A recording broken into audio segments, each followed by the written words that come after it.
एक किसान को जंगल में जाते हुए झाड़ियों में से एक पाँव निकला हुआ नजर आता है। वो बड़ा क्यूरियस होता है कि देखो ये कौन लेटा हुआ है। वो करीब पहुंचता है, उसे लगता है शायद कोई डेड बॉडी है। लेकिन वो जैसे ही उस पाँव को पकड़ता है तो उसकी हैरत की कोई इंतहा नहीं रहती। वो शदीद डर जाता है और उल्टे पाँव वहां से भाग खड़ा होता है। फौरन पुलिस को इन्फॉर्म करता है और पुलिस जब जाए वो कुआं पर पहुंचती है तो वो भी इंतहाई हैरान और परेशान हो जाती है कि इतने बड़े जंगल के बीचों बीच आखिर ये कटा हुआ पाँव है किसका, और ये जो मर्डर है ये किया किसने, और बॉडी के जो बाकी पार्ट्स हैं वो कहाँ पे हैं। चलिए आपको बताते हैं। नाज़रीन, स्टोरी शुरू करने से पहले मेरी आप सबसे रिक्वेस्ट है कि अगर आप हमारे चैनल पर नए हैं तो प्लीज सब्सक्राइब कर लें, हमारी वीडियो को एंड तक देखें। अगर आपको पसंद आए तो please do like and share with your social circle. और अगर आप भी जुल्म की किसी ऐसी दास्तान से वाकिफ हैं तो please let us know in comment box. हम उस पर भी जरूर जो है वो वीडियो बनाएंगे। तो चलिए केस शुरू करते हैं। अब जब वो किसान उस पाँव को देखता है, जो उसे लगता है कि ये शायद किसी की बॉडी है या डेड बॉडी है, लेकिन वो सिर्फ एक इंसानी जिस्म होता है। इंसानी जिस्म का बल्कि एक पार्ट होता है। लगता है कि जैसे एक 12-13 साल के बच्चे का ये कटा हुआ पैर है। अब पुलिस वाले उस पे इन्वेस्टिगेशन शुरू करते हैं और पूरे जंगल में जो है वो सर्च ऑपरेशन शुरू कर देते हैं ताकि बॉडी के जो डिफरेंट पार्ट्स हैं वो उसका सर, जूते, कपड़े, बाकी तमाम तर चीजें जो है वो कलेक्ट की जाए ताकि एग्जैक्टली पता चल सके कि ये बॉडी है किसकी। ये महाराष्ट्र डिस्ट्रिक्ट जलगांव के करीब एक चहाड़ नामी कस्बा है, छोटा सा बिल्कुल, जहां का ये इंसिडेंट है जो फरवरी 2019 में पेश आया। अब पुलिस को 2 दिन पहले ही इस इंसिडेंट से इसी चहाड़ गांव के एक गरीब फैमिली ने अपने बच्चे की मिसिंग रिपोर्ट दर्ज करवाई थी कि हमारा बच्चा स्कूल से आकर जंगल की तरफ गया था और उसके बाद वो वापस नहीं लौटा। अब इस गरीब परिवार में दद्दूभाई पाटिल जो खानदान के सरबराह है, मंगेश जो उनका बच्चा है, उसके फादर हैं, 12-13 साल मंगेश की उम्र है, मंगेश की एक छोटी बहन है और उसकी वालदा जो है गीताबाई पाटिल। ये 4 लोगों की फैमिली है। अब सारी फैमिली और पूरे गांव वाले जब मिलकर ढूंढते हैं, वो नहीं मिलता, पुलिस में जो है वो रिपोर्ट भी दर्ज करवाते हैं। और पुलिस को जब ये इंसिडेंट पर वो पाँव मिलता है, police Aahista Aahista search operation करती है तो बाकी बॉडी के जो पार्ट्स हैं वो भी मिलना शुरू हो जाते हैं। अब उसके जूते और कपड़े भी वहां से बरामद हो जाते हैं। जब तक वो बरामद नहीं होती बाकी चीजें, पेरेंट्स को कुछ ना कुछ उम्मीद होती है, गांव वालों को उम्मीद होती है कि शायद हमारा बच्चा जो है वो बच जाए, किसी ने किडनैप किया हो। लेकिन यहाँ किडनैपिंग का तो सवाल ही जो है वो पैदा नहीं होता। उसकी वजह यह है कि किडनैपिंग आमतौर पर कोई अपनी जो है वो पैसों के लिए या कोई इस किस्म की अपनी बात मनवाने के लिए की जाती है, ब्लैकमेलिंग के लिए। लेकिन यहाँ पर तो वो इतने गरीब है कि उनसे क्या ही कोई बात मनवाएगा या उनसे पैसे लेगा। दूसरी, उनकी कोई किसी से दुश्मनी भी नहीं है कि जिसके चलते उनके बच्चे को मारकर वो अपनी दुश्मनी का बदला पूरा करना चाह रहा हो। तो फिर इस कत्ल का मोटिव आखिर है क्या? जब पुलिस वाले तमाम तर चीजें वहां से कलेक्ट करते हैं, फैमिली को इन्फॉर्म करते हैं, फैमिली वहां पहुंचती है, गांव वाले पहुंचते हैं और वो तमाम तर चीजें देखते हैं, तो कोहराम बर्पा हो जाता है वहां पे। अब गाँव में जहां सब एक दूसरे को जानते हैं, पहचानते हैं बहुत अच्छे से, वहां पे इस किस्म का इंसिडेंट हो जाना, वो तो हर फैमिली को ऐसा ही लगता है जैसे उनका अपना बेटा जो है ना वो चला गया। सबसे ज्यादा सूरत हाल जो गीताबाई पाटिल जो माँ है उसका होता है। वो रो रो कर हलकान हो जाती है, बहुत बुरा हाल होता है। खैर, पुलिस इस पे इन्वेस्टिगेशन का आगाज करती है कि ये मर्डर किसने किया है और इसके पीछे मोटिव क्या है। लेकिन पुलिस को कोई सुराग मिलता नहीं है। अब गांव में ये चीज मशहूर हो जाती है, क्योंकि उन दिनों में मौनी अमावस्या चल रही थी, तो उन्हें लगता है कि शायद ये जादू के चलते किसी ने देवी को बलि चढ़ाई है इस बच्चे की। वो इतना डर जाते हैं कि अपने बच्चों को स्कूल तक नहीं भेजते गांव वाले, कि कहीं उनका अपना बच्चा भी जो है ना वो उसका हाल भी ये ना। अब पुलिस मजीद नफरी मंगवाकर कुछ 40-50 बंदे उस पूरे जंगल में सर्च ऑपरेशन करते हैं, स्निफर डॉग्स मंगवाते हैं। बार बार डॉग्स जो हैं वो जाकर मंगिश के जो घर है वहां पे रुक जाते हैं, बैठ जाते हैं। अब जाहिर है वो उसका अपना घर है, तो पुलिस को भी लगता है कि शायद ये मंगेश के चूंकि कपड़े स्मेल किए हैं तो उसके घर आ गया है इस वजह से। लेकिन पुलिस को कोई ठोस सबूत या सुराग नहीं मिला अब तक। पुलिस सीसीटीवी फुटेज के चक्कर में पड़ती है कि शायद कोई फुटेज बरामद हो जाए, लेकिन इतने छोटे से कस्बे में सीसीटीवी कैमरास कहाँ से आए। लेकिन गांव से करीब एक ज्वेलरी शॉप होती है, वहां पे एक सीसीटीवी कैमरा मुयस्सर होता है। पुलिस वाले जब उसे देखते हैं तो एन इंसिडेंट के दिन उन्हें एक मशकूक शख्स नजर आता है भिखारी के रूप में, जिसके कंधे पर बड़ा वजनी और काफी बड़ा बैग होता है। पुलिस को लगता है कि हो ना हो इसमें कुछ मिस्ट्री जरूर है। पुलिस उसकी तलाश में लग जाती है। जब काफी कोशिश के बाद वो नहीं मिलता तो पुलिस उसका स्केच बनवाती है लोगों से पूछकर, वो सर्कुलेट करती है। उसका बताने वाले को इनाम देगी, ये भी अनाउंस करती है, बट नहीं पता चलता। अब पुलिस को कोई क्लू नहीं मिल रहा, कोई ऐसी चीज के जिससे उस मर्डर का आगे मतलब इन्वेस्टिगेट किया जा सके, पता चलाया जा सके। पुलिस यहाँ पे डेड एंड पे खड़ी हो जाती। अब पुलिस वाले इकट्ठे होकर बैठते हैं सर जोड़कर और सोचते हैं कि हम कुछ ना कुछ कहीं ना कहीं तो मिस कर रहे हैं, something is wrong at somewhere.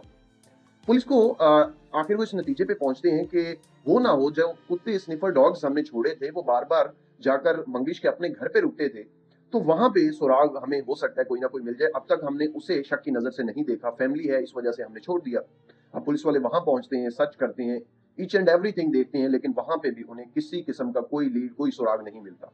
Police आस पड़ोस के लोगों से पूछती है तो एक सुराग मिलता है।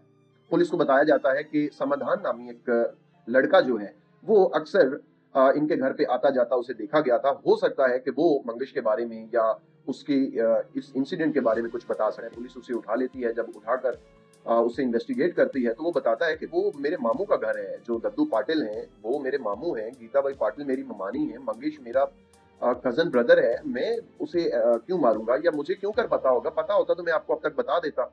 तो पुलिस को जब कोई एविडेंस ठोस नहीं मिलता तो पुलिस उसे जाने देती है। लेकिन एक चीज पुलिस को जो मिस्टीरियस लगती है वो ये कि समाधान जो था ये उस वक्त अपने मामू के घर पे जाया करता था जब घर पे इसकी ममानी जो है गीताबाई पाटिल वो अकेली होती थी और कोई भी शख्स घर पे नहीं होता था। अब पुलिस अगेन इसे अपनी फिजिकल सर्विलेंस में रखती है, जब कई दफा पुलिस को ये वाजे हो जाता है कि ये वाकयातन ऐसे ही टाइम में जाता है कि जब घर पे कोई और नहीं सिवाय गीताबाई पाटिल के, तो पुलिस अगेन उसे उठा लेती है और इस बार पुलिस एक खेल खेलती है। पुलिस सच का पता लगाने के लिए झूठ का सहारा लेती है। पुलिस उसे ट्रैप में फंसाती है, जाल बिछाती है उसके लिए, और उसे पुलिस वाले कहते हैं कि हमें तमाम तर चीजों का इल्म हो गया है कि ये मर्डर किसने किया है, क्यों किया है, और इसके पीछे मोटिव क्या है, उस लाश का क्या किया, हमें तमाम तर चीजों का इल्म हो गया है। बेहतर है कि तुम अपने मुंह से फूटो, और अगर तुम नहीं बोलोगे तो हमें बुलवाने के और भी बहुत सारे तरीके आते हैं। डर जाता है। फिर वो जब बताना शुरू करता है तो पुलिस वालों के पांव के नीचे से भी जमीन हिल के रह जाती है। पुलिस वाले भी सर पकड़ के बैठ ले कि मर्डर के पीछे ऐसा मोटिव यकीनन आपको भी हैरान कर देगा। वो बताता है कि इस बात में कोई दूसरी राय नहीं कि मैं अपने मामू के घर एन उस वक्त जाया करता था जब मेरी ममानी जो है गीताबाई पाटिल वो अकेली हुआ करती थी, और हम कब एक दूसरे के इतना क्लोज आ गए कि हम फिजिकल हो गए, और फिर हम वो सब कुछ करते थे जो एक हस्बैंड वाइफ में हुआ करता है, और हमें मजा आता था ये सब कुछ करके। तो इस वजह से ये तमाम तर मामलात हमारे दरमियान चलते रहे। कुछ अरसे के बाद वो कहता है कि मैंने एक दफा अपने दोस्त से ये सारी चीजें शेयर की, और उसने अपने दोस्त से बाकायदा in detail each and everything उससे शेयर की, मजे लेकर बाकायदा उसे बताया। अब जो उसका दोस्त राजिंदर था उसकी भी रालें टपकने लगती हैं, और वो भी कहता है कि मैंने भी गीताबाई पाटिल से मिलना है, तुम उससे बात करो। वो कहता है ठीक है मैं बात करूंगा। जब बात करता है समाधान, तो गीता कहती है कि मुझे तो कोई दिक्कत नहीं है, अगर वो काबिल भरोसा है, किसी को बताएगा नहीं और मुझे राजी कर सकता है तो वेलकम, उसे कहो जरूर आ जाए। अब क्या था, अब कभी समाधान और राजिंदर दोनों दोस्त मिलकर जाते गीता के पास, और कभी अकेले अकेले। अब उनकी चांदी चल रही थी। अब ये सिलसिला चलता रहता है कुछ अरसा। एक दिन ऐसा होता है, शायद ये 2 फरवरी का वाकया था, कि मंगेश जो गीताबाई पाटिल का बेटा है 12-13 साल, वो स्कूल से घर जल्दी आ जाता है। वो अपना बस्ता रखता है और हल्का होने के लिए जंगल की तरफ चला जाता है।